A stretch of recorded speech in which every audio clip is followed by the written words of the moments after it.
The Dode Fox Podcast. Hello and welcome to the Dode Fox Podcast. I'm Ronnie, he's Paul, and you can find out more at dodefoxpodcast.com. You can follow us on the socials, we're at Dode Fox Podcast. Like, subscribe and click the notification bell on YouTube, and support the pod. buymeacoffee.com/Dode Fox Podcast. Coming up on this week's episode, the week that was, Rapid and KIllie review, Good, Bad and Ugly, the Loan Report, Women's Team, Academy Lads, the Tannadice Test, and On This Day with the Arab Archives. Hi, I'm Dave Bowman, and welcome to the Dode Fox Podcast. You better be listening. So welcome back to the award-winning Dode Fox Podcast with the shawarma fries avoiding Paul McNichol and sitting at a table beside his hero, Ronnie Costello. Do you want to start on elaborating more on why I'm sat at the table opposite my hero, or why you avoided the shawarma fries? I could start wherever you want, but we'll do it with the fries. Go on. So I didn't see them on offer at United fans. I'm not saying they weren't, but Is this Alloa again? Well, it was worse than Alloa, because at least Alloa were supplying away fans we pay on a roll. They were just charging you a wee bit of meat. Of course, yeah. But no, I didn't. I saw it advertised on Twitter, because you sent us the screenshot that KIllie sell what looks absolutely delicious. Fine. But I did say to you, I'll not be buying that at the football. That's not a football snack. That's a meal. That's a meal. That's a sit down in the house watching the highlights of the football meal. So I was never going to buy it anyway. It looked delicious.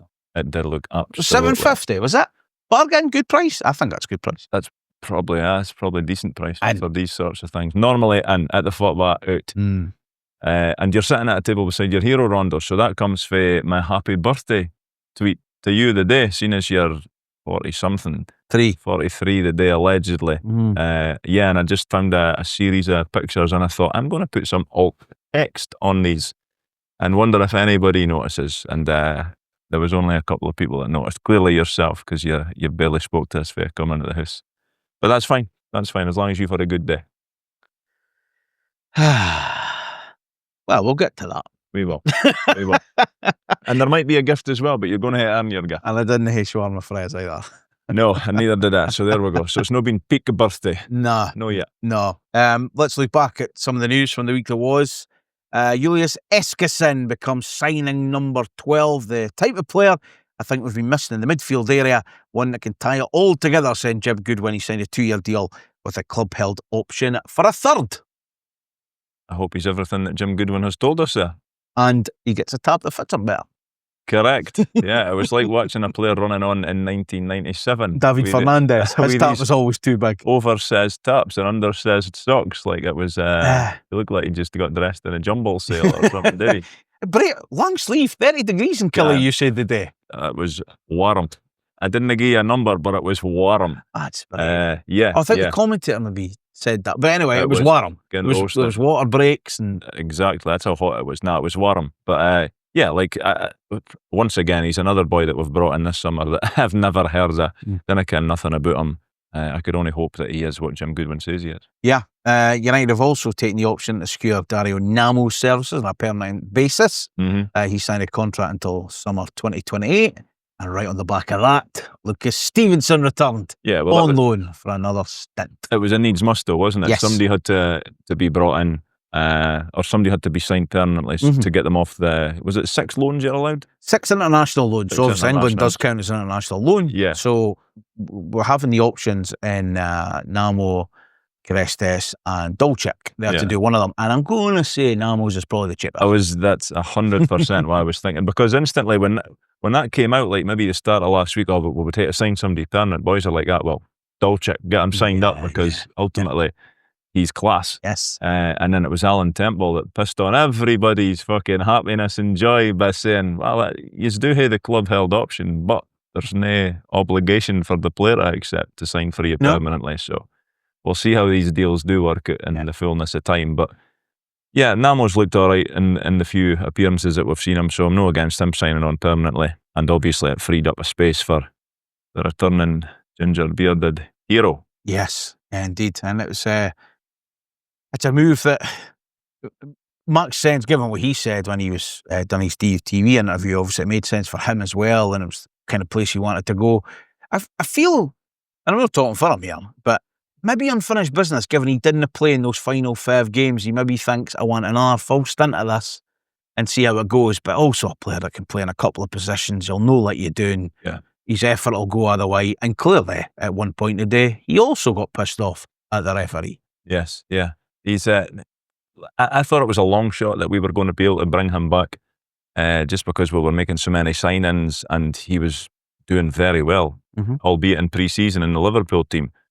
So to bring him back in, he's one of these. It's a rare loan signing because we kind of know what we're getting for him. Yes, we all absolutely. It's like Walton last year. Yeah, Can we again? Exactly, and we all liked what we were getting. So yeah, that should over the coming weeks, like when he fully integrates himself, because like he's coming back to the same club, but he's not really coming back to the same team, is he? Like there's few people there that you can, but no many. Vichko was missing him clearly. You saw that in the wee return video that the club put out. That was quite funny. Like, where have you been? I've been right back for 5 weeks. That was my Vichko accent. What's Vichko for? Vichko's for the back of Whitfield. Yeah. He must be. That's where he's keeping these nights. Really? Okay. Yes. Yeah. Interesting. Allegedly. But yeah, it was, I think for everyone, certainly the players that were here last year, getting exactly what they're getting as a teammate, young player of the year. Yeah. Didn't get that if you're shy. Yeah. This is very true. This is very true. Yeah. But I mean, listen, it's coming back into a new team, going into that wing back position today, right back position for somewhat. It's always going to be tough, shitey surface, roasting hot day, doesn't work with gingers. But great to see him back in the United shirt. Of course it is, yeah. Yeah, looking forward to seeing him this season. The loan report can now return because Rory Adams is on the move. He's off to East Fife for the season. Yeah, and that was expected. Not so much East Fife, but it was expected that he was going to be going out on loan. And I think, like from listening to his interview with East Fife TV after the game yesterday, I think it was basically a case of, look, if United had still been in Europe, he might not have got to go on loan. So I think things started moving fairly quickly Thursday night, Friday. To tie it up for him. So it's great for him because at best he was only going to be third choice keeper this year, and that's no good for him. He's got to be playing games. Yeah, and he can go and get another 40 games under his belt. And I've no doubt he will. I think, again, listening to East Fife TV, which I'm now fully subscribed to, obviously. Of course. Dick Campbell rates him very highly, so I could only see him being his first choice keeper, and it'll be a bit of an eye opener as well. Yeah. Working under Dick Campbell, I think, was it Johnny Russell that we spoke to years and years ago, and he was on about the training, and it was just like that. It was just different. Yeah, a pal of mine actually messaged me yesterday, I think it was, before the game, and said my East Fife supporting mates asking if this lad's any good. I was like, oh yes, oh yeah, yeah. Even after playing under Mulgrew for a bit. Correct. Yeah. So it's good for Rory to get out there. He's going to. At the end of this season, if, as we suspect, he plays pretty much every game, he's going to come back with a wealth of experience. Like, that'll be damn near 100 games, or if not more, that he's already played at such a young age for a goalkeeper. Yeah, because I think he's doing it the right way. 100%. We've said it a million times. He's doing it the right way. And in fairness to the club, we're allowing him, we're supporting him to do it the right way as well. Yeah. So, we'll see. Yeah, I mean, listen, it's no going over Alk around here, but young players, Tito Instant, for example, very likely to be part of this first team squad, will get minutes, will get opportunities. He's our only fit striker, right? Rondo. Yeah, there is that. But he gets that. Whereas boys that are maybe not quite there, go and play football for 6 months and see where you are in January. That's not great maths because it's August, but go and play for 3 and a bit months. 4 and a bit months. Yes, there we go. See where you are in January. If you need to go up a level, maybe doing a little or whatever. But that's what it's got to be on for your Charlie Dewars and stuff that have been out on loan and previously. So it'll be interesting. Again, there's a wee while in this window. We've no mentioned a co-op deal or anything yet. No, I mean, it's them sneaking about. Yeah, I'm surprised at that because loads and loads of teams have announced them. I would have liked United to have been a wee bit more proactive, but again, like, I don't know. Maybe they are working on something in the background, and it'll just, like, you'll know, it's not something that you'd hear a rumour about, is it? You just hear it when it's announced. It'll just be done. Yeah, so, yeah, hopefully that gets done soon, so that we can get some of these young promising lads out on loan and get them playing. 100%. And final bit from this week, our capital clash with Hibs. September the 14th will now kick off at 5:45. At least it's a Saturday though. Yes, on the TV. Yeah, and a lot of boys will be happy about that. That's extra drinking time for a lot of boys. No names mentioned. But you're smiling and laughing because you can't. I can't exactly what that's saying. You be a 5:45 kickoff on a Saturday. Yeah. Wonder if it'll be a ballot. They got smaller. Well, it was again. ticked last year at the end. I'm sure they only gave for like 1,500. So we'll see. We'll see. Yeah. I hope not. Obviously, I hope the giver. Doesn't matter to me. I can't enter. Yes, well, I can't enter. Then I get me started. It's on the TV though, so I'm alright.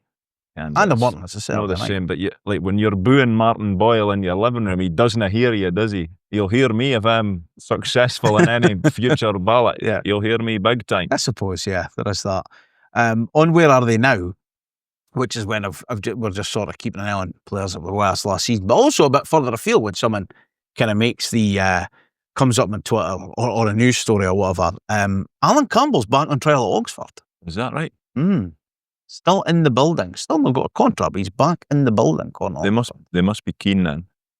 Yeah, you think so? I think it might be a kind of... It's like you go for a job, you get a second interview. You don't get a second interview if they're no interested in you, I'm assuming. I think the manager would like to do something, but whether it comes down to have they got budget to do something, that's kind of what his chat was. There's a lot of United fans that would have liked to have done something with him last year as well, in fairness. And wouldn't have been a second trial. There is that. And Kerr Smith's on the move. Barrow? On loan, yeah. Yeah, I don't know anything about that. Is that the National League? Or what league are they in? National League South or League 2? I don't know. Stop asking me questions. I don't know. In front of us. I mean, it's good that he's going to go out and he's going to get games. League 2. League 2. Well, that's a decent level, I would say. I know that he came up to St Johnstone a couple of years ago, but he only played a handful of games or something and then he got injured. So, like, he's a lad that needs to be playing games. Like, he must be close to the end of that contract now, because it feels like it was about 3-4 years ago that we sold him. I'm just in a quick squiz here. He was certainly on the bench yesterday. Just see if he came on. I think it was Tam Courts, the manager, when he was at us.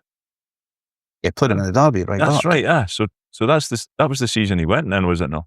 Yeah. So he only played, 13 games for us or something. So that's about 3 years ago. How old is he? He'll still be a bairn. Like, he'll be 21. At most, I would assume. 21 December. See, that's why we've always said, like, when the young boys go down there, and because he would have been on decent money, I'm assuming, because it was a decent transfer fee we got for him.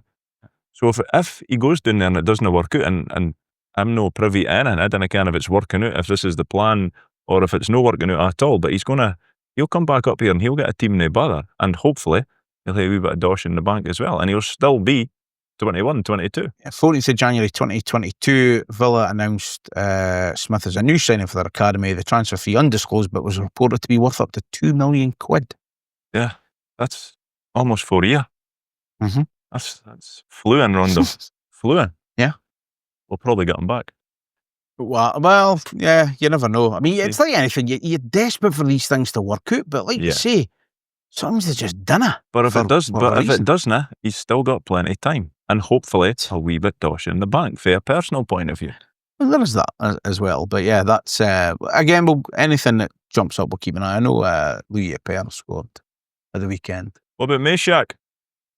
How are we not speaking about Meshack's goal? Unbelievable. What a finish. Great finish. He's only good at finishing chances or half chances. Ardy had his Meshack moment. That's it. Again, he'll be on the transfer list next week.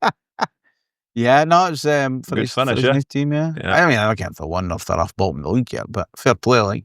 Well, it doesn't matter. That'll be the moment of the season, and he's done it again. He has, yeah. 2 years on the bounce. But we'll keep an eye on some of these players that are on the move, down for Babunski or the lesser spotted Brian Mwangi so far.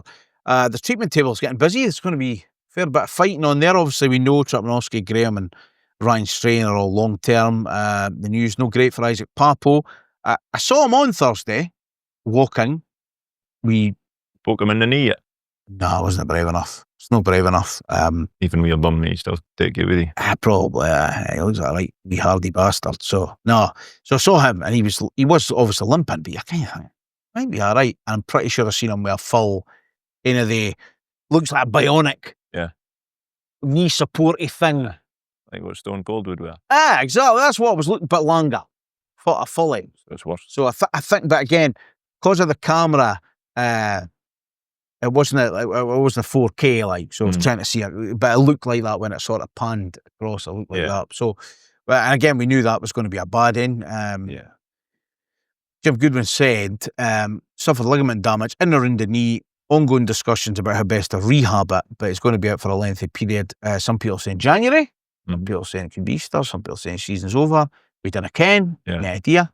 But obviously wish him the best for that. And again, it's another miss. So that's number 4. Zach Sapsford, that will obviously, when we speak about the game, is number 5, was missed the day, twisted his ankle, come off half time on Thursday. And Max Watters seems to have done his hammy the day, which, and obviously for me watching it, just he stretched or overstretched, didn't know, and then he went. It was infuriating. It was the worst set piece I've ever fucking seen. Somebody, I can't even mind what it was. Somebody blootered it at him for 10 years or what, instead of just tatting a shock. And as soon as he's stretched to get it, he's been like that. And it was a collective. Oh, for sake. Yeah. Unbelievable. Yeah, I think our next signing's going to have to be a physio. What, just to help the other physios in the building? 100%. 6 now, eh? They're significant injuries. Yeah. We are struggling. Obviously, Nam will come on the day. Obviously, because he was. It's his first game. Last few weeks. Amar obviously just back as well. I mean, it could be 7 or 8. I know. Guys that are in the first team squad. It's middle of August. Yeah, and you know what the knock-on effect is? Boys like Scotty Constable, Charlie Dewar, and maybe Harry Welsh. They can't be. The club didn't want to put them out on loan, I didn't think, because we can't. Because we're doing to the bare bones and have been for what feels like a season so far. Mm-hmm. Yeah, it's. I mean, you don't want to use excuses. I know the manager quite forward saying he doesn't want to use excuses and whatever, but it's pretty easy to go like, what? Yeah. What doing? Like, what's... I know what we're doing, but how unfortunate, like, against hammies or serious injuries and, boys running, boys kicking a bar, boys just knee twisting the way it shouldn't have, boys ankle going the way it shouldn't have, stretching. So frustrating. The Sapsford ones, I think it's the only one I could think of where it's somebody else has caused it. Yeah. Everyone else has been like a stretch or... The referee didn't think that, mind though. No, right enough. And neither did that at the time, to be honest. Yeah. But we'll get there. But yeah, we're really, I mean, if it wasn't for bad luck, we'd have no luck this season when it comes to injury. Yeah, which is an amazing story so early in the season. I know we've played really, when you think about a lot of football, we've played 4 European games and stuff like that. We have played a lot of games, but how is your luck? No great. Non-existent would be the answer. It's absolutely shite. Yeah, it is. Basically what I'm saying. I'm not saying they're saying that publicly, but it's pretty shite. Yeah, they'll be more than aware. Yes. Yeah. You said last week we're going to count the tables. We're going to throw the tables. Yeah. Before we get into it, over the piece, I think we did throw everything at it. Mm-hmm. Yeah, we did. We absolutely did. It was mixed emotions Thursday night coming at the stadium because you couldn't. Obviously, you're out, so you're gutted. Like, yes. in a cup competition, you're either out or you're still in, and we're out, so you're gutted at that. You couldn't be, or I certainly couldn't be angry at any of the players, at the manager, at anything. Like, they gave their all, and the team that finished on the park against Rapid Vienna, that team will probably never be on the park again at the same time, and that's no a slight on these guys at all. That just shows like how many injuries we've got, and we're relying on boys to come on that they maybe wouldn't have came on in another scenario. So yeah, I was, the word pride's been thrown about. I was definitely, you did feel a sense of pride. It was such a good occasion. Mm-hmm. It was such, I mean, it was we didn't win, but it'll be a night that I certainly remember at Tannadice for a long time to come, with the whole atmosphere, the way the team played, backs to the wall for a period of the game, looking like when they got to 2-2, you're thinking, oh, this is a nightmare. And then, again, in my opinion, looking like the better team in extra time, and ultimately you lose on penalties. It's the worst way to lose. It's maybe the best way to win, barring a last-minute goal, I suppose. But it was a real sharing to take. Obviously, for you were under the display. Mm. Now you've seen it though, it's magnificent. Once It was smart. I was holding up a black thing. Sorry? A bit of plastic. Oh, right. Yeah, a bit of plastic. So I was part of that. But I got shouted at from Martin when I went in because apparently the memo on social media was Abdi should be wearing tangerine. Oh shit, what were you wearing? I rocked up with my lovely ivory tab on. You were in the way tab to him, Ken. Shed away, aha. I like we it. were in the way shirt to him, Ken. I didn't hear the him shirt. I'm absolutely not wearing that. We'll discuss that when we get to that. Okay. I didn't hear the new him shirt. Oh, you need to bet then, will you? I'm no big fan. I mean, between us, I think Leo should bet. That's not fair. But then that would just be like me betting it for myself anyway, because ultimately his money invariably comes from me. Well, there is that. You could earn his keep. I bet he's dad That's a 60 pound tap. probably not going to happen. If it's your ivory away shirt, long or short sleeved? Short sleeved. Oh? Yeah. You were clearly through a phase. I was through a phase. Of Yeah, longs. around about that time, all my United tops are long sleeve. Okay. Yeah. Okay. Obviously, but I mean, on Thursday, I said it last week, but I think it was last week before about the Strassen game, and kind of under the lights, Tannadice, and obviously playing Vienna, who had played previously, and the whole story about that, and Derek starts scoring, and you think, Rapid Vienna, they're a serious outfit, like. No mugs. They're no mugs. On the back of that, 2-2 out there, backs to the wall, fighting for our hand. Frustrated that the goals were lost. We spoke about it. Yep. We're frustrated about it. Yep. Obviously, and then we play Hearts. Seek now. Frustrated the goals were lost. Yeah, there's a theme. There's certainly a running theme here. And then obviously gets to Thursday, and for once I will say, cheers for hitting your phone out. Because you sent me a video. I did, yeah. Red light spells danger was playing. Red light. So I was walking down the path at the back of the shed, and I heard the opening bars, and I thought that I need to record the teams this. Must be out. Leo, being the moody 16-year-old, he's like, "What you doing? What you can we just get into the ground?" I was like, "Wait a minute, buddy." And he was like, "Oh, that's red light spells danger." I was like, "Exactly. So shut your wee puss and let us just film this for 10 seconds. Right? I mean, it wasn't even. And send it to Rondo." Yeah. It's a classic. Yeah, and then obviously the two players come out. And comes out, and Lucas Stevenson. And even let you on the pitch. I'm not sure how that happened. Bad game. Bad game. I'll tell you something, right? See, being in that position, it's close to I'll ever get to be on the pitch for United. But being in that position, right? And obviously, like, you read the teams, you getting the reaction, especially on nights like that, because they're fucking special nights, right? And like the reading out, I mean, the pressure of needing to read their team out is hard enough. But if you get it wrong, nobody will can. Nobody will can. They'll can. But honestly, like, see, like, on Wednesday, I was right, the phonetic spellings, and some of them you kind of take a wee bit too far.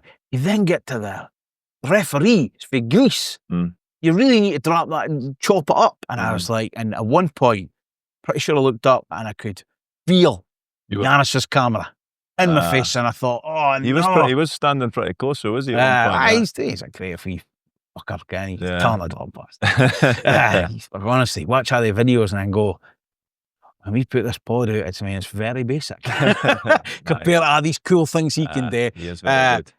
But then you do that, and obviously it was the whole, Julius and Luca were going to come out, and obviously Julius gets a really nice ovation and stuff like that, and fucking the noise. And Luca comes out. Brilliant, eh? It's unbelievable, Yeah. man. And you know what? And I'm glad you're saying that, because then he would have heard that as well. Oh, it was unreal. Because it's hard, like when you're a fan in the crowd, you didn't know what they're able to hear. You didn't know how loud or whatever it is, but like you were, 10 yards away from them? So if you're saying it was unreal. It was unbelievable. That's it was class. Unbelievable. So, and I think that the atmosphere the whole time was kind of bouncing, and brilliant. Even the Vienna boys didn't stop, did they? But it was just, it was brilliant. For a fan point of view, it was absolutely brilliant, because I didn't think there was any bother. No. I saw about 1 million Polish right enough. That's probably how there was no bother. I think because those type of games. And yeah, made sense. But the atmosphere was just buzzing all night. We might be in Dode Fox podcast fact territory here. Let's go with it. And I kind of true this is, right? Mm. And I'm trying to remember when this was said or how I got told this. If it was in a conversation or I was earwigging or it was in a text. I can't mind. Somebody said that the Austrian national team asked or wanted to play at Rapid Stadium and the Ultras went, no. I've never heard that. So that's how I'm saying it might be. So if that's wrong, folks, it's on him. But I'm just saying, that culture out with. I mean, I can we're up trying to get like great wee groups and stuff and some of them call themselves Ultras and whatever. But abroad, holy shit, like that's the real deal. Italians especially are the real deal. Yeah. So I mean, so next time Scotland under 21s or Scotland women are wanting to play at Tannadice, we should send the east side down to Hampden. No, but we'll take the coin. Like, around Vienna have got a lot of money. Like, I mean, they were the boy they bought the other day for about 14 million couldn't even play this round. No hands about money. We need to stand up for us. Tannadice is our church. It's our hymn. Yeah, but that's pretty cool. National you could play now and again hire it. It's not the Joyce playing against the Puri. Yeah, but you're saying it's the Austrian national team. And the Ultras just went, no. Well, fair play to them. Again, I might have made that up. Be complete less. I might have just passed that off. We've just had a 3-minute conversation about absolute nonsense. It could be, which is, mind you, we said it's a good one though, but as a well, listen, last week we managed to put about an hour and a half out, and I have no idea. 75 minutes or less. Probably, yeah. See when you were walking to the game and you were like, fucking, these 10 seconds here, Bern, right? Yeah. And we'll get there. And you've got your ivory tab on. You walk in and you get chastised as you walked in. You then get your phone out, you do a bit of filming, you applaud, you sing, you hood up your wee black thing. Did you say it was plastic black thing? Black thing. You do all that, teams come out, Conference League anthem plays, veins are going.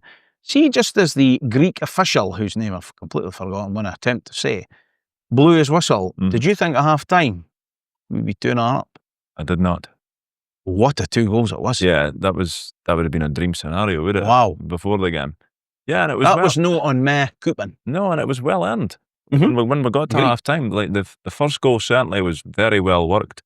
A great goal. And I'll be honest, I'm not just saying this because my memory's shit, although it is, but I haven't watched nothing back. The only thing I've seen back is the sliding tackle that wipes out Sapsford at the penalty. Yes. So at the time, he's had that wonderful run. And I didn't care about you because you were at the other side of the ground, but I didn't think anybody around me shouted for a penalty. You were just gutted because you're thinking, he's done all that hard work. He just had to lay it to Waters, and I think it was maybe an open goal at that point, and he's pushed it too far. And then obviously he's getting a wee bit of treatment, and then the ref heads over, and I was, did you even announce that there was a VAR check? Do you get No, so in that round, there is VAR, but it's no hooked up to you. You didn't get. Nobody gets it. Right. No, it's just, so you didn't ken what he was doing. And then off he popped. Yeah, you assumed it was going to be a penalty that he was checking. I thought it was penalty at the time. I didn't appreciate it was even a foul at the time. I thought it was penalty time. My mate, but it is. When I've seen it back, he gets wiped out. Well, my mate was in the shed, and he must have been at the really good. I mean, I was sort of facing it.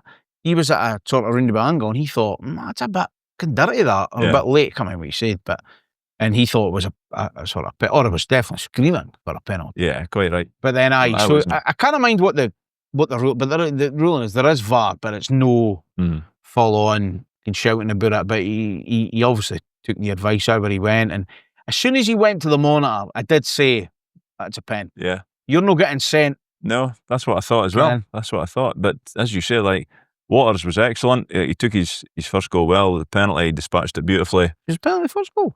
No, the header was the first goal. But it was a great move.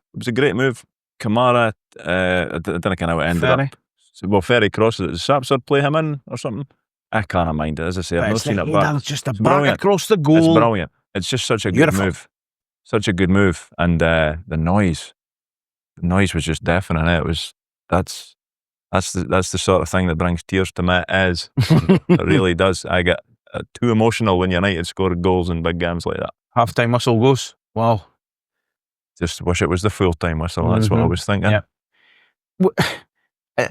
You'll probably tell us now the chat you had when you covered up your tarp that you had on, because it wasn't a tangerine. Covered up with a white tracky tarp. Even worse. Even worse. Even brighter. It's kind of that dreamland scenario of where we are, because of, the score, the team you're playing against, because they're no mugs. No. But at the same time, I was, bizarrely, around Abdi was going, it's no comfort, like. Yeah. It's a horrible score. Yeah. And they were definitely going to get a good old-fashioned Austrian kick up the arse. Yeah. And second half, they made 2 changes as well. And it worked. From their point of view. Aye, and it just sort of went... And we lost Zach. Well, and that didn't help. Yeah. That didn't help at all. No, because I think he's so important to the way we're playing.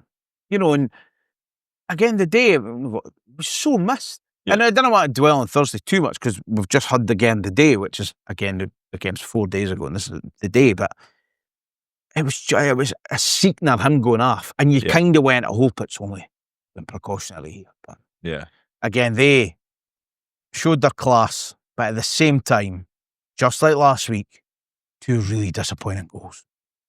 Yeah, and I'm only going on from memory. There were 2 crosses in for the left-hand side, were there? Yeah. I didn't even care if they were headers or if it.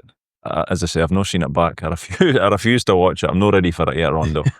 But yeah, again, it's Baz coming into our box that when we signed these big defenders, you thought, well, that's one thing that we'll know how to worry about. Like, we'll just deal with that, but we're just no dealing with that. And the second half, it felt like we were really hemmed in. Really hemmed in. We had a couple of chances, like Will Ferry's had one at the back post. I don't know if he should do better, or that was maybe too high for him. Again, I would hate to see it back to ken how much. And right at the end, Kai's had a header. It's behind him though. It's a wee bit behind him. Yeah, or he's ahead of it, like whatever way you want to look at it. There's a really good, I don't know if it's before full time or before full time and extra time, if that makes sense. Kucherenko's save. He had a number of good saves. Great save. Yeah. Good in the air. Yeah, he had a number claimed of good a lot. saves. He was excellent. Hi, he was. He was excellent. But that's the thing, like, they were all excellent. We tired. And when it was 2-1, I turned to Aidan behind us, and this is next goal the winner in this game. And then they got it, and I was like, this is, I hope I'm wrong. I hope I'm wrong. But at that point, I was of the mind, they're probably going to sneak it in 90 here. Oh, did you? I thought they're just going to absolutely piss on it. It might have been the 90 he had that save then, because it's a massive moment. It's down to his left. I think Kai's header's in injury time. I'm sure it is, and I'm sure it was in the 90 minutes. But again, like it's a bit of a blur. But when it got to extra time, Rondo, I thought we're dead on our feet. But when extra time started, I thought they were dead on their feet. I thought we were probably slightly the better team in the extra time period, and we had a couple of chances, but I think none better than Owen Sturton when he goes right through. And I've seen some people criticising him, saying that he should have just smashed it, but I thought like it showed a real composure, that he just thought, I'm just going to try and dink this. Yeah, just going to try and dink it. So I think it's basically a situation where it was one-on-one, it was him v the keeper, and the keeper's just come out on top. Yeah, and it's a good save for the keeper. It's a great save for the keeper. If he doesn't save that, we're through, I assume. Yeah. Yeah, it'd have been absolutely magic for that. But like you're saying, at the end of that extra time, like, Ken Scott Constable's on for his debut. You know, Miller Thompson's on, Sturton's on. I thought Miller was good, eh? So did I. And see what, it doesn't, I was going to say it annoys me, it doesn't annoy me. The thing that I think hinders Miller is that when he comes on, he never seems to play the same position. So, for example, last Sunday against Hertz, he was a right wing back. Yeah. And then on Thursday night, he came into midfield, and I think he maybe played like in the middle of midfield for a wee bit, and then on the left. He's in the manager's eyes, he's just so versatile that he's not getting the opportunity to nail down a position that's his. Yeah. And when I think of Miller Thompson, I think back to when he was in the Academy team, and he was coming in off the left wing, if you will, and he would cause havoc. But I don't think I've ever seen him there for United's first team. So I'm not really sure what his best position is. Was that a single 8, was he, on Thursday? But he was brave. Like, he was tacking boys on.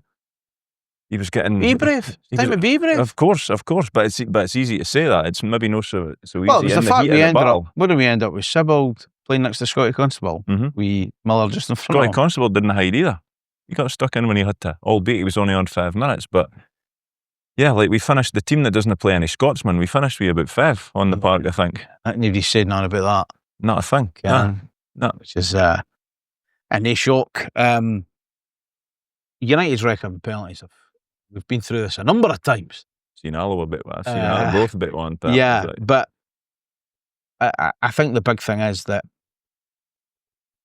you go to a tournament, but it's kind of shattered. I mean, the players are done in. Like, Abdi's knackered. I think the fans are knackered again because of the mentally and physically. Yeah, and some had booked flights.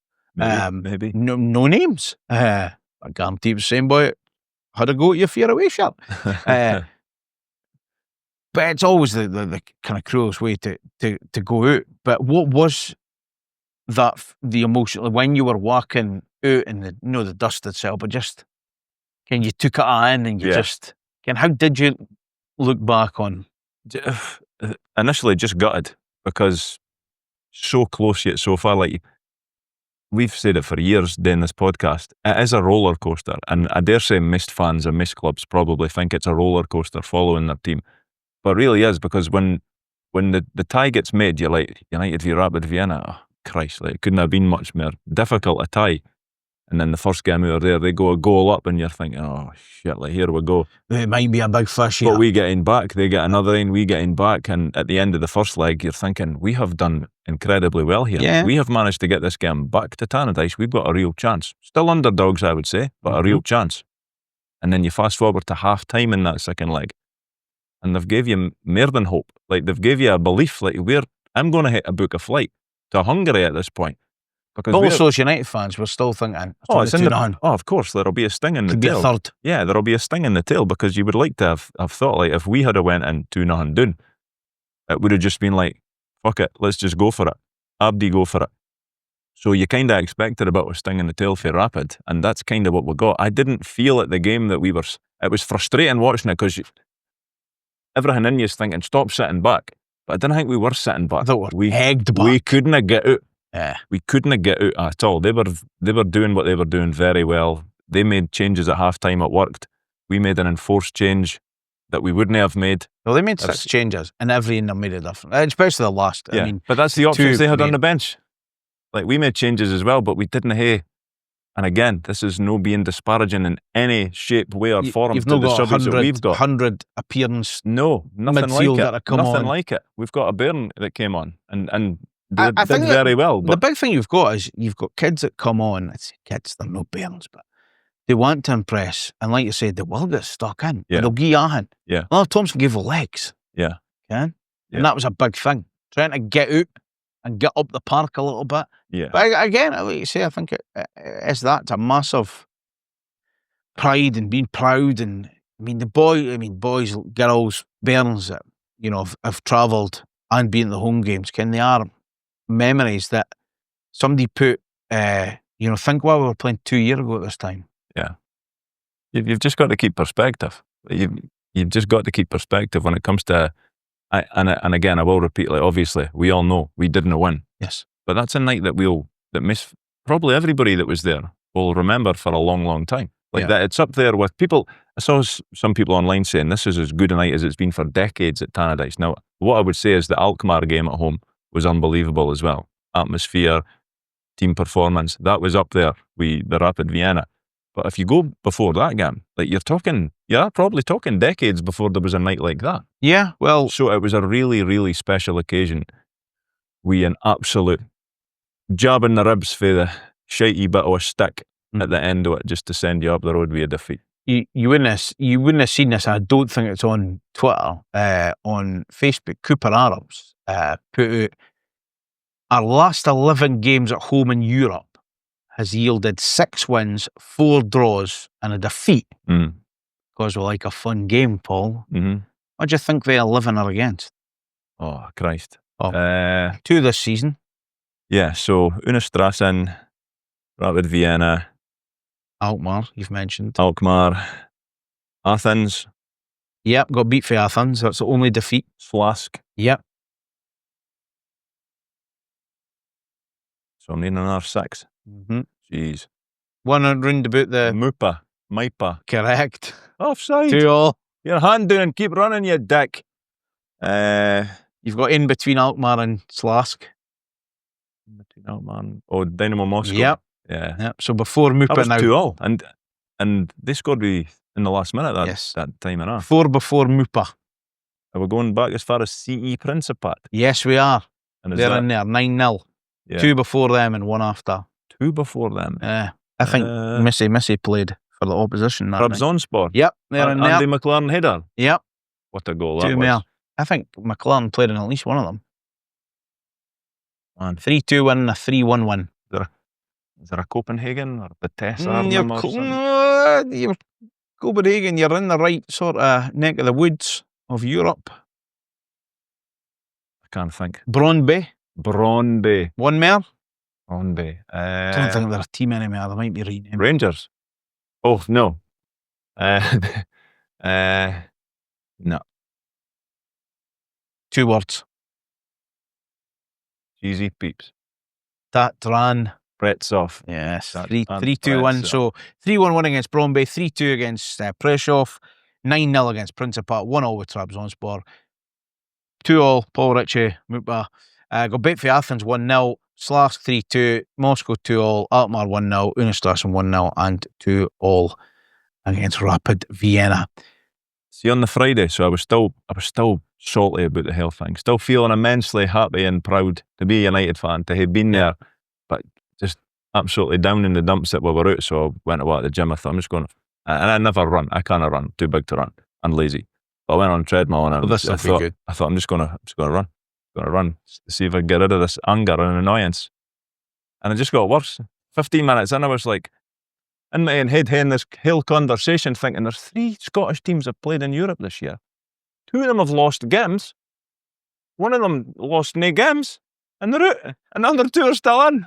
Fucking turn that speed up. Boiling Rondo. It didn't help. You can't outrun your Jaws Cup. That's a lovely cup. Classic. Yeah.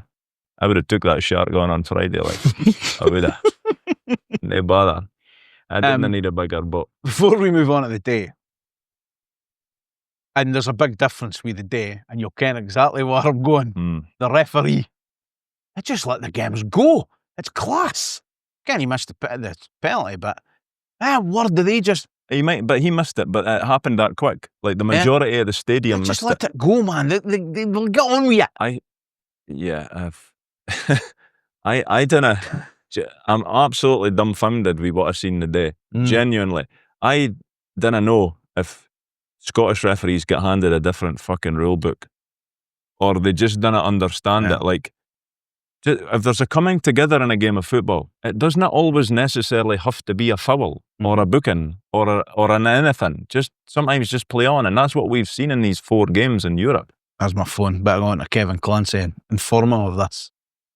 If you've got a PDF of the laws of football, send them that. The end that the UEFA refs seem to use. He was noticeable by not being noticeable again. Like after the game, you're thinking, I can't think of anything that he's maybe missed, or there's maybe a couple of things I don't know. But when we do this podcast every week, we're slating the ref because it's at the forefront of your mind, because you're like, well, he did this, he done that, he decided to do that, he booked this boy for nothing. It's just constant. It's like, well, last week with Dickinson, like, I think the thing we said was he was shite for both teams, right? And that's it was. You know that another day, but it's just like the difference when you see the European. There's levels, isn't there? They seem to understand it more. Yeah, I don't know. You know? Yeah, and I was thinking today when I was at the football, it's not going to be United that sends me an early grave. These fucking refs, they're going to kill. Well, they're wearing black, so me. I'm telling you. They're all right.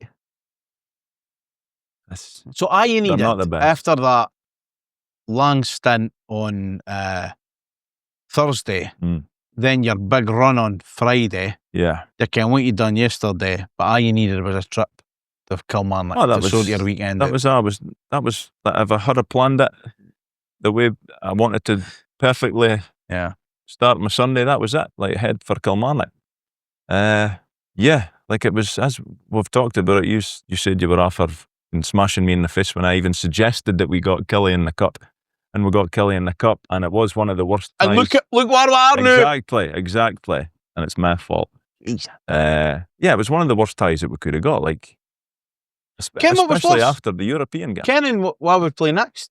Oh, that was infuriating. Yeah, but that... Oh, we might get a him 10. We didn't get him 10 in the cup. Yeah, well, you're right, we didn't. How's that? We didn't.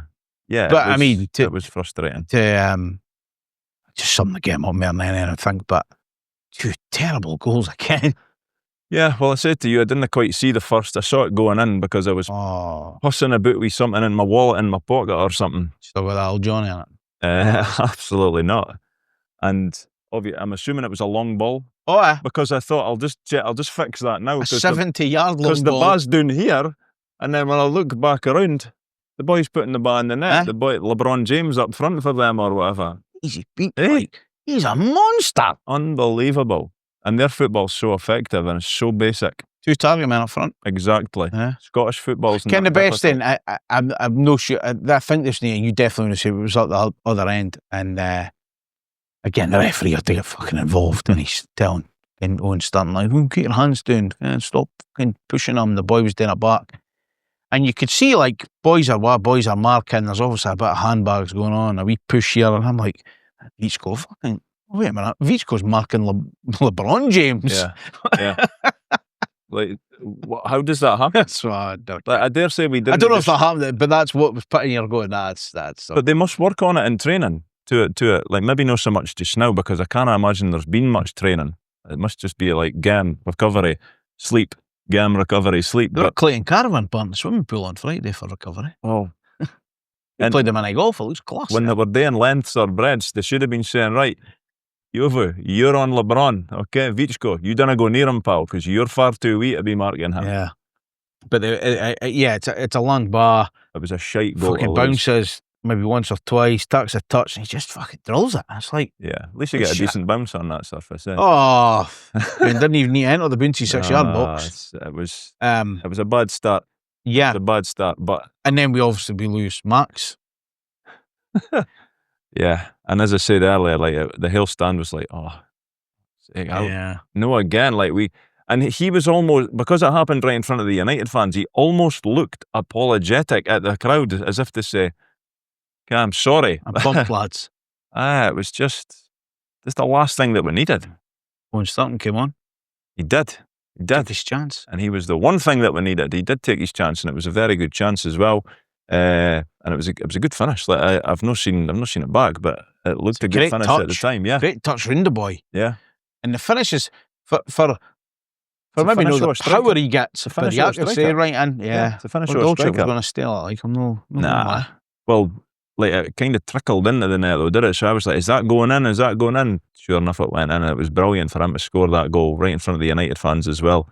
I thought Fata was really good today in spells. Like he needs to work on the end product again sometimes, but he's exciting to watch. I don't know what come across like on the telly, but really exciting when he gets the ball. He seems to be very brave and willing to attack Abdion. Yeah, Lucas Stevenson obviously back, and he was the right wing back. Vichko must be like, fuck. Yeah. He got booked in the first half. I lost my shit at that. Rondo. Wow. Rondo, tell me that you're still allowed to go up and challenge for a ball in the air. Absolutely ridiculous decision. I'm pretty sure at that. Absolutely ridiculous. At that stadium last season, it happened to our keeper, and it was play on. Exactly. What are we doing? So, again, and the keeper, when he's done that, the keeper's chased after him, which is a booking. So you've had a bit of a shite journey coming back, and like I say, it's back at 9 now by the time I get round to doing this, but you, that happens, right? Their boy does the exact same thing to Lucas Stevenson in the second half. That's right. None. I know. When that happened, I turned to Leo, and I was losing my shit. I was kind of like you lose your shit, you're really angry. And the person receiving that information probably feels that you're shouting at him and he's done something wrong. Well, that was the situation. He was like, wow. Okay. I was like, but that's worse. Yeah. That's worse. I says, because it was off the ground and the boys just went right into him. No intent to get the ball. Like, maybe I'm blinkered, but I thought Stevenson at least tried to get the ball when he went for it. But you're right. Stevenson kind of said, it's as if he says to the ref, what we meant today, the yellow card comes out and there's a great picture of it that somebody's put on Twitter or Facebook or I can't mind what I've seen it. And it's just look as if to say, what am I fucking dealing with here again? Yeah. I'm dealing with you arseholes again. Yeah. But it was just, again, we're talking about refereeing on Thursday to the day. 7 yellow cards for the last count I had. Can't I tell you any that was bad? And deserving of a booking. I ken there was a couple of tactical fouls, but Ferry. it was not a dirty game. Will Ferry's was tactical. Yeah. He's clipped the boy when the boy was getting away. Yeah. That's the only bookings Will Ferry ever gets. Well, kind of like that. There is that. But, like... No, and some of the, and as you say, like, if you're going to be that bad, at least be consistent. So LeBron James is wiped out Lucas Stevenson, and it wasn't it was a foul, sorry, but it wasn't a booking. Yeah. There was another one where one of their strikers has wiped out Chevet in the middle of the park, and we get a foul, but it's no a booking. And you're thinking, wait a minute, like, we've been booked for less. I think Tannadice Test got booked for something as well. Yes. Yeah, I think you're right, yeah. I mean, there was a lot of shouting at the ref today. That's about as nice as I can be about it. Yeah. A lot of shouting at the ref. Half time? 1-0? Yeah. It wasn't a great game. Well, I was away to say, I don't know what it looked like on TV. I think in spells, United done all right in the first half, but we also looked a wee bit wide open at times as well. I mean, I'm just on about overall. It wasn't a good game. It wasn't a great watch. But I didn't really care so much about KIllie, but I just thought at times we were a wee bit wide open, maybe giving them too much of the bar, too much space. And I didn't know if that's because Vichko was in the middle, and that's no having a go at Vichko, but that's the first time he's been in the middle a season. I was in the middle of the day. Dolchik, Sibbald. What else was there? Dolchik wasn't really in the middle. Well, he was on the side. Right. But it was different. It was different for Kilmarnock. 3-4-3. Sibbald and Vichko in the middle. Yeah, but we were too open at times. Maybe because we need that extra man in there. And they're fucking blowing out their arse, I would imagine. Yeah, I've got, and honestly, like the heat, that can't be underestimated. It was absolutely roasting down there. Well, there was water breaks, the last thing that they probably needed, the last thing they needed. So at half-time, you were thinking, right, okay, there was talk of, I'll happily accept a 2-1 defeat here just so I can get back on an air-conditioned bus with certain people. Wow. But I don't know what that could have been. But said we a smile. Because they were hungover. Second goal. The second goal, the second half was shite. Yeah, I thought the second half was really poor. I didn't think we really troubled. I think the game in general was.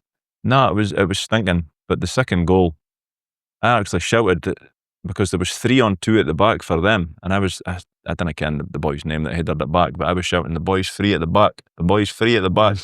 And sure enough, I think he broke behind Christian. He's headed it down, and the boys just smashed it through the keeper's legs.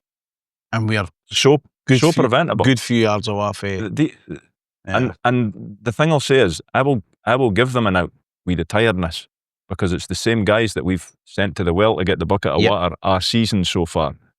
But the goals that we're losing, that can't be down to tiredness every single time, Ron. We're losing similar goals all the time. A ban to the box that we should be more than capable of dealing with. We're just not dealing with it. And for their second goal, they win it twice. The boy wins it to knock it down, and then it goes to their boy and he finishes it. It's just shite. It's really frustrating. Yeah, it was just after we'd went to 4-3-3, she brought in Eskison. Come on. Yeah. And he had to talk about 3 strides for his tap to move with him. That's how big it was. Like a circus tent. Yeah. He like, absolutely no writing him off, but I didn't think he was up to speed with the Scottish game. Like, the first time he got the ball, he seemed to think, I'll just heavy touch him, maybe heavy look about. No, there's no time to do that, buddy. Like, things are going to have to move a wee bit faster. It reminded me a wee bit of Manny Adebayoga up at Dingwall. Like, the first couple of minutes when I seen him with the ball, I was like, he's no used to this yet. I've no doubt he'll get there. Oh, yeah. But the day, he maybe just wasn't. Yeah, and it was just 2 really preventable goals, 2 set piece or long bars. Yeah. And it's going to sound like sour grapes, but I didn't think they were up to much. No. I really didn't. But they're effective. Well, it works. Like, and I'm not even criticising it. Like, if we were a team with 2 giants up front and it worked by getting the ball up to them, getting them huddle up or knock it down and follow up the park, and it was effective, then all for it. It's like when last season, how many goals did we score for set pieces or throw-ins? Like, that's fine. Like other teams slag you, but it doesn't really matter because a goal's a goal. It doesn't matter how you score it. Yeah. But I just didn't think that much of them. I thought we were poor the day. As I say, I can give them a wee bit of an out. They must be knackered. But the goals that we're losing aren't because we're knackered. It's just because boys aren't doing their job. Switching off, no picking up where they should be and allowing their men to be free. They maybe want it more, and that's difficult to take. Yeah. It's that the thing of how tall and big and aggressive our centre halves could be. And the problem is, and I think we have definitely said this before, doesn't seem to ever just be one boy quite at it. Yeah, there's always two or three, and then unfortunately when you're losing goals like this, yeah, you know, it was never going to be an easy task to any game the weekend after such an emotional and physical high and low on Thursday night. But for it to be a cup game away, down there in that heat, it had banana skin for me, wrote hour anyway. But the fact that we're again out of that cup, and it's like the middle of August, it's just shite, Rondo. I dinna ken that this happens every season now. It's happening every season where this is the cup with the best chance to get to Hampden, because you only have to win 2 games to get to Hampden. We had Kilmarnock, who are not going to be no great shakes this season. Mm-hmm. I'm assuming they'll be bottom 6. I'd put a fair bit of money on that. There we go. And then the carrot after that was a home tie against a team that they're not going to be any mugs. They might be top 6 this season, St Mirren. But like you like to think it's a game that's winnable, especially if it's in another month's time or whatever. Like, we're going to have more boys back. Hopefully we'll have gelled a wee bit more. Maybe they will as well. But it was a tie that you weren't unhappy with when it come out the hat yesterday. But to not even get that because we're out now, it's just shite. It's really shite that we seem to just do this in the League Cup every bloody year. Yeah. Leakier at the back than Bonnie Blue at the moment. Yes, he's leaky out. Well, you could say that. As you weren't in the queue. No. We didn't obviously do it for the games, but just looking Strass and Vienna, who would have been your man of the match? I thought Sibbald, but there was no failures. No. I didn't think. No. And I'll not ask you about the day, because I think you might struggle to pick in the day. But yeah, ultimately, hugely frustrating. Out 2 cups in 4 days, obviously, but like you say, that League Cup thing of how close, how near so far, but like you're saying, we've not had to go through the shite group, not to play those games to get into that. Yeah. Bearing in mind, you did say we'd get Kilmarnock. I'm just leaving that in there. But ultimately, it's run out of steam, run out of ideas. Yeah. Weren't great, didn't play great. They weren't brilliant, like I say, but they done enough to win the game. Yeah, I think I would have, if you were going to lose today, I think I would have preferred it was a league game, to be honest with you. Mm-hmm. And then like the cup was maybe next week or something, but that's the way that the schedules played out. It was a cup game. We could have done with fucking Partick Thistle at him or something like that. You know, we could have done with an easier tie. And it's just like a case of what if. Again, we were so near yet so far to a lot of boys booking travel out of Hungary, and then you fast forward 3-4 days and we now get pumped out the cup, a League Cup for Kilmarnock. It is a roller coaster of a week, Rondo. The break come at the right time, given we've no game next weekend. I think the break should have came yesterday on the Saturday. They should have gave us this free weekend. But yeah, like there's no doubt about it. Like, we do need a wee bit of time off just to recharge and regroup. Wonder if they'll follow my advice, just give them days off again. Well, I was all for giving them a week off, but no anymore. No until they can learn how to defend a cross into the box or stop a cross into the box. I would imagine that'll be getting worked on over the next couple of weeks, because as I say, I didn't care much about football training and whatever, but I'm assuming with the games coming thick and fast and the travel surrounding it as well, there's probably no been that much training where Goodwin can actually say, right, you 4 or 5 over here. This is exactly especially what I want you to do when there's a bar coming into the fucking box. Especially on the back of Thursday and moving into Sunday. Of 2 course. totally different teams, totally way they play. Presenting different problems. 100%. So I could see us getting better. I want us to get fitter as well. And I'm not saying that the boys aren't fit. I'm saying it in respect to the injuries. Like, we need these boys back. Yeah. So that we can see how good that we can actually be. 100%. Good, bad and ugly is back. Well, it's back, and I told you I hadn't wrote it, but the good's got to be the fact that, as we've just spoke about, the break has now came. The players can rest up, get a wee bit of recuperation, work on things that are maybe needing worked on, that we're not doing so well, and just look forward to the derby. I believe that's the next game. The bad is that we're now out 2 competitions within the space of 3 or 4 days, which, as we always say, is a right kick in the plums. One of them, let's not kid on, but we're never going to win the Conference League. The League Cup, it's still a long shot to win that, as long as Celtic and the Rangers are in it, but it's a chance to get to Hampden. It's you've got a half-decent chance, I suppose, of success in that tournament. And to have it snatched is just, it's grim. And ugly, how many times are we going to waste time speaking about Scottish referees? They're absolutely terrible at what they're supposed to be good at. I mean, we've seen it in full view in the last couple of weeks when we've actually been to games refereed by European refs and games refereed by Scottish refs, and it's night and day, Rondo. It's not even close. It's almost like they're getting taught a different sport. Yeah. Buy me a coffee this week? I've not bought any coffee, but we have had a lot of coffees bought for us. We have. Thank you very much to everybody who's done so. Smudge bought a coffee. Keep up the great work, guys. Great listen has formed part of my weekly rituals. Tom bought us 5 coffees. Wow. Caffeine fuel for the tangerine blether machine. Thanks for the podcast and the fun games. The fun games? Inverted commas, like. Was there an emoji? Inverted commas. Like a lion emoji? No.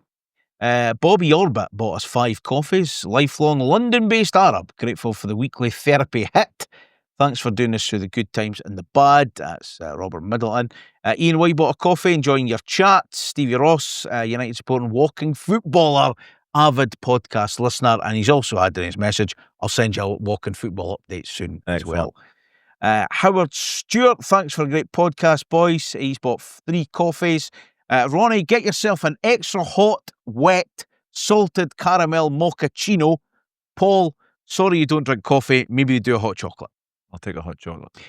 Phil Smith bought 3 coffees. Great show, boys. Keep up the good work. Listen to every episode. Charlie Arab. Saul bought 2 coffees. Mon the Shed. Love the tunes. Keep it up. Davey Hales, the Toronto Arab, bought 2 coffees. Have a couple of Tim Hortons doubles on me, boys. Are a best. Dave Muir bought 3 coffees. Have a few on me. Keep doing what you're doing. P.S. One of the Ralphie t-shirts returning. I've got a hole in mine, so I'm needing a new one. I'll get that sorted for you, Dave. Don't worry. And Steve Finnan bought 3 coffees. Keep up the good work, lads. Best podcast on the Tinternet, he says. Is Steve Finnan aware there's other podcasts? Either way, thank you so much to everyone who's bought us a coffee. Speaking of Dave Muir got you something for your birthday, Rondo. He said, he gave me it pre-match. He was like, give this to Rondo, it's for his birthday. I was like, you expecting me to mark this? get it back. So it's a KIllie Empire biscuit with the United badge on it. Yes, camera might be able to see that. Mind you've got diabetes, so like maybe have a bite a day or something. Yeah, maybe a wee bit of it. Cheers, Dave. That's class. Yeah, nice one. See, you thought it is, no Paul. We'll move on. You want to play your game? You want to play your game? Because we've also got Ronnie his unicorn birthday paper wrapped prezi. But he's going to earn it because you made me earn a fucking Derek Stilley picture, which is bang out order, by the way, and it's still in the bag. It's never appeared since. It's an absolute disgrace. So, my question to you, Rondo, can you name me 5 players on the top 10 list of youngest players to represent Dundee United in Europe? Oh, for Europe? In Europe. Europe. Yes. Right, okay. Who would be the youngest? Who would you think? Well, are we talking for like ever? Like you were talking ever. So yes. So we're talking Scotty Constable's what, 18? Scotty Constable is 18 next week. Okay. Are you giving that as an answer? Top 10. Top 10. Are you giving me Scotty Constable? I'd be amazed if he was not on it. Mm-hmm. Very wrong answers, Dagger. You've not thought of this. I think of this. Ultimately, you're going to end up with the Well, fucking I think Scotty Constable, this will be a marker. If he's no on it, I ken where I'm at. So number 5. Scott Constable. Oh, Constable's 5. 17 years, 11 months and 23 days old when he played against Vienna the other night. Scott became only the 5th player in United's history to make his European debut before he could legally buy his first pint when he came on Thursday. So, Scotty Constable. So he's number 5. So I would think Golden Suitor might be kicking about that. You think they played in Europe? I'm trying to work that out. So probably no, now that you've said that. That was a skiffy. Maybe a Ralph Milne or something could be in there. Are you giving me Ralphie I'll give you Ralph Milne. Ralphie Milne is number 8. Oh shit. He was 18 years, 4 months against Anderlecht. So Ralph Milne's on it. Mhm. Sturrock might be on it, but maybe no. Super Mo's got to be in it. Super Mo is not on it. Wow. He is not on it. But you've said a name who's Sturrock. Sturrock's on it. Sturrock's on it. Paul Sturrock was 17 years, 11 months and 8 days old when they played Jules Petrasani in 1974-75. You also said another player's name that's actually number 1 on the list, the youngest to ever play in Europe for what? McLaren or Daly. Christian Daly. Daly. He was 16 years old, 11 months and 10 days against Hafnarfjörður, Oh, them, or FH for short. Cool. It's not easy pronouncing. Hafnarfjörður, don't know better. I've not even had a drink. So he's number 1. So you've got number 1, you've got number 4, Paul Sturrock, you've got number 5, Scotty Constable, and you've got number 8, Ralphie Milne. How old is Ralphie? Ralphie was 18 and 4 months. Graham Payne be on that list. Graham Payne. I'm trying to think of players that we've interviewed. Andy Gray. Nah. One of them on the list we've interviewed. One of them Just played. one. One of them played today.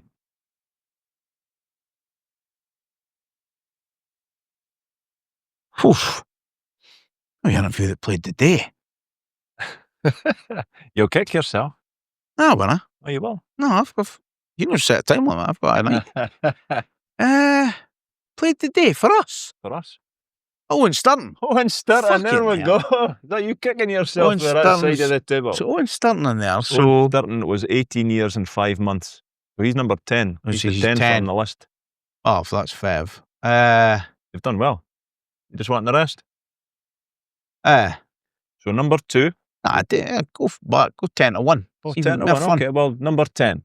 Was this like the top 10 back in the day? Okay. Top 10, Owen Sturton, number 10, as I've just said. Knew Number 9. I'm sure he's delivered something to your door before. Craig Easton. Oh, fuck Did he yeah. deliver a pizza? He'd have been about 18 18, against. 18 years, 5 months against CE Principat.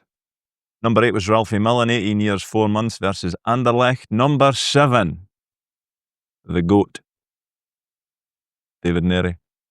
Holy 18 shit. years, 3 months versus that Petrasani team. Number 6, What's the first name? something Petrasani. Number 6, podcast pal, John Clark. 18 years, 1 month versus Viking Stavanger. Mm. And then you've got Scotty Constable, number 5, Paul Sturrock, 4, Alec Cleland, number 3. Back at United. Back at United. My favourite player when I was the mascot in 91 or 2. 17 years, 8 months and 27 days old versus Floriana of Malta in 88-89. And number 2, Billy McKinley. He'd be a good guest. Badger. He'd be a good guest. 17 years Everton? old. Where's Moyes? Everton. He's Everton then. 17 years, 7 months and 4 days old versus Hajduk Split. And then number 1, obviously, Stephanie's brother. Yes. Christian. Well, it goes without further ado, Rondo. Oh, jeez. There's your gift. Can you open it now? And of course you do. And thank you very much to DUFC Stats for doing all my Aye, research. look You're at a top man. You do it yourself. You're a top man. Arsehole. What's behind the unicorn paper, Rondo? Well, I'm going to take the back off it, and it could be a surprise for us all. Okay. If you're watching this on YouTube, if it marks it that far, or on 4 or 5. So, if this is Lewis Vick, the table is getting count, and I'm fucking going. It should be something like that, should it? After Stilly, Adam Barton, and whatever else you've gave us.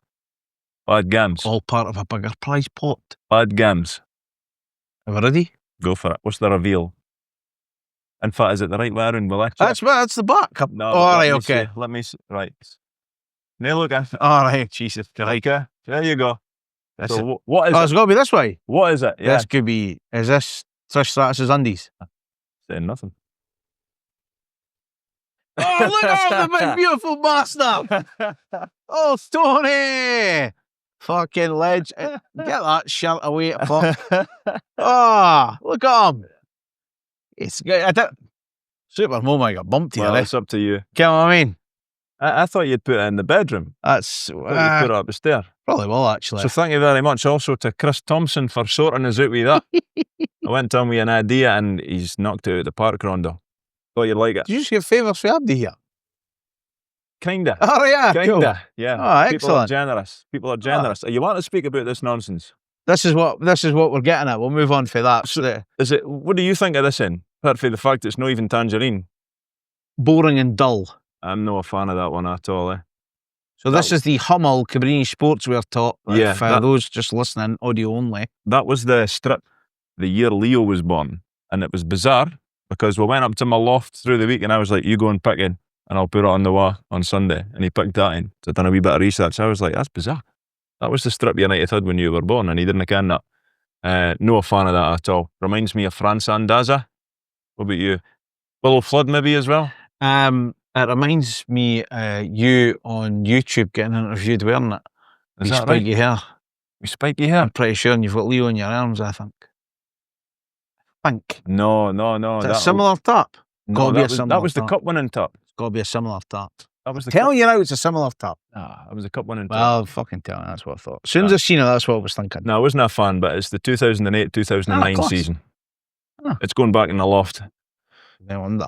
the bottom of the box. What a great top is it? It's no tangerine. It's just bizarre. It's got the chevrons under the arms. Yeah, nah.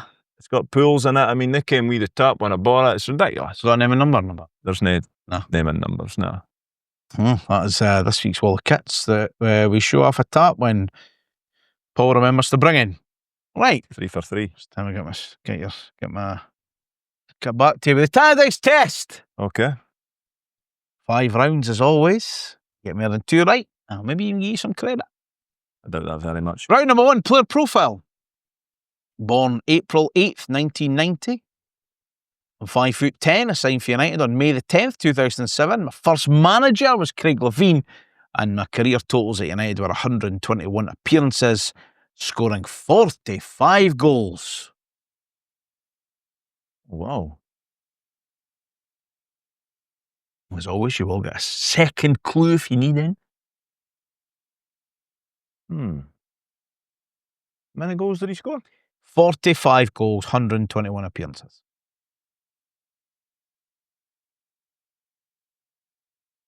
Yes. Johnny Russell. Correct.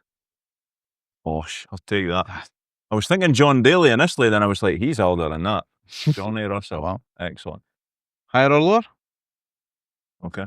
Declan Gallagher made 68 appearances for Dundee United, Mm-hmm. but are Craig Brewster's goals higher or lower? Lower. I have a stab. That's what you're thinking? I think they're in the 40s. I think it's 40 something. Correct. 48? 47. 47. 2 for 2. We've been here before. Oh, yes, we have. I'm 2-0 up and it's half time. Oh, no. Oh, We've all been here before. let's make a couple of changes. Season snapshot. Mhm. United played a total of 42 competitive matches during the season, finished 9th in the Scottish Premier League. In the cup competitions, we were knocked out of the Scottish Cup at the 4th round stage. We lost 1-0 to Inverness. We also exited early in the League Cup. Well, there you go. We lost 3-0 away to First Division side St Johnstone in the 3rd round. In total, the team received 7 red cards, 70 cautions, The manager won Bank of Scotland Premier League Manager of the Month twice. And post-split, we only scored 1 goal at home and a 1-1 draw with Inverness. Mm-hmm. What's the season? This has got 5 out of 5 right now. Nah, it doesn't. I think I was at that St Johnstone game when we got... I'm sure Jason Scotland played for St Johnstone. So if he did, I'm trying to think of when did... Oh, that was wholly fair that whole time. When did we get shafted with that? It was he at us. So, Ian McCall, Samuel, Scotland... I'm going to say 05-06, and I could be miles out. 05-06. You're no miles out. No. You're season it. I'm on it. 06-07. What was the manager of the month?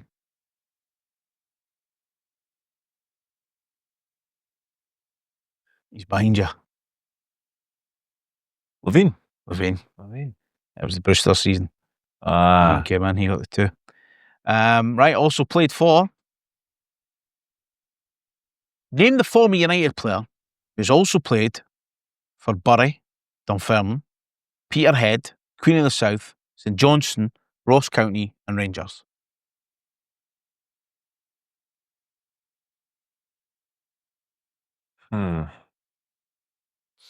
One for you to ponder. 2 out of 3, no bad.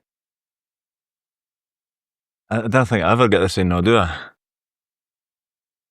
I'm thinking Nicky Clark, but it's not him. He's not played for Peterhead. Or Bury, probably. What do you think it is? I don't know, I don't have an answer. Do you have an answer? I don't have anything. I'm thinking Billy King, but it's not him. It's not Billy King. He's like, it's not him. Do you want to come on? Yes. Nicky Clark. It's Nicky Clark. He played for Peterhead. That's according to the facts. I need to speak to somebody that kens Nicky Clark. I need to clarify that. Listen, that's what the facts say. I can it's your birthday, but this feels like a bit of a liberty. Oh, wow. I think you're at the Capers. Well, you can check it if you want. You are at the Capers. Check it if you want. 2 out of 4. So I can say it to 3 out of... I said it's not Nicky Clark. And I nearly went, I'll give you, but I thought, fuck you.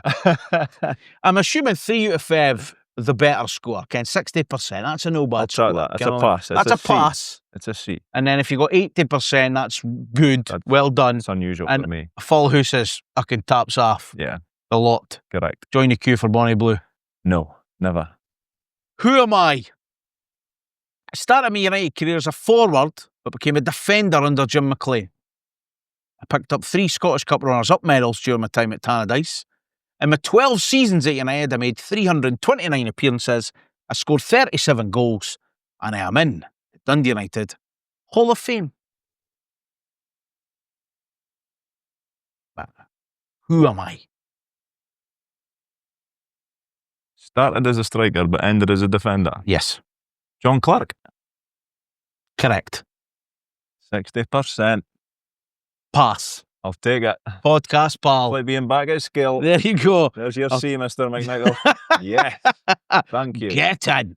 Right, Tannadice Test back next week. Loan Report, women's team, Academy land. Yeah, we'll sting you with it. So Rory Adams is at East Fife now, as we spoke about. Rory got his latest loan spell underway by making his debut for Dick Campbell's men as they travelled somewhere to play Hamilton. It wasn't Hamilton he travelled to. He never managed to keep a clean sheet on his debut, but he did help his side to his first win bonus of the season as East Fife ran out 2-1 winners on the day. The Academy and the B team. Last Tuesday night, a really young B team headed through to Stirling to get the group stage of the KDM Evolution Trophy underway, and they would stun their hosts with a resounding 3-0 win. Goals on the night from Emile Franzak, Harry Welsh and Nairn Reynolds were more than enough to secure the win, and on a night when only 2 of the B teams in this competition would actually win, the boys in Tangerine were one of them, Rondo. Fair play. On Friday, I headed along to Foundation Park to take in the under-17s game against Motherwell, and it was way more one-sided than the 4-0 scoreline would suggest. United battered their West Coast opponents, and there were more than a few decent performances from a few of the players on the night. I'm not up to speed with any of the young lads' names yet though, folks, so I can't bum them up too much. But trust me, there's a few good ones coming through. And I don't think that the Academy lads or the B team have any games this week. I think the B team are next in action the following midweek against Elgin. The women's team. It was a busy week of signings for the women's team this past week, with the following players coming in. Goalkeepers Sophia Riddell and Aoife Bidgood. Midfielders Millie McKinley and Louise Mason. Wide player Nyla Murphy and the uber-versatile Ellie May Cowie have all signed on for the season. The team also named their captain as the long-serving Robin Smith and vice-captain is Katie Frew this year.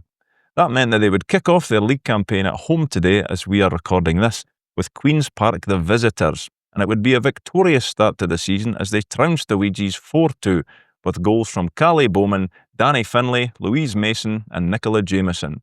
The march to the title is officially underway, Rondo. Something's never changed.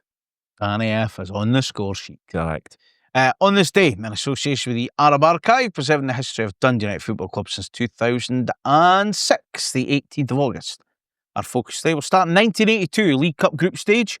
United went top of the section with a dominant display against Falkirk in front of just over 2,000 fans. Goals from Dave Nairn and Paul Sturrock had them cruising by half-time. Sturrock then replaced by Ralph Milne. After the break, Maurice Malpass smashed in his first goal for the club by 30 yards before Milne tapped in the fourth. A free-flowing performance with Falkirk really threatening. It finished the Bairns 0, Dundee United 4. 1992 was the League Cup third round. St Mirren came to frustrate, but United eventually broke them down 5 minutes before half-time through Duncan Ferguson.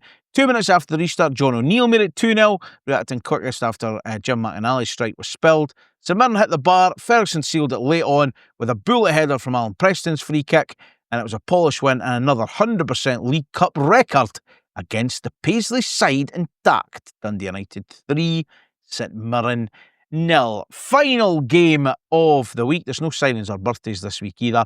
2001 in the SPL. It was a tight one at Tannadice, United edging it just like the first win of the previous season against Dunfermline. This time the decider came from the penalty spot. Jim Hamilton converting to seal the points. Late on, Steve Carlson made his debut. Mind him? I do, yeah. He replaced Derek Lilly. 5 minutes to play, but it did finish United 3, Dunfermline 2. I don't really remember Steve Carlson, even when I was looking through the notes. He only played a handful of games, I'm sure. Yeah, there's a few like that.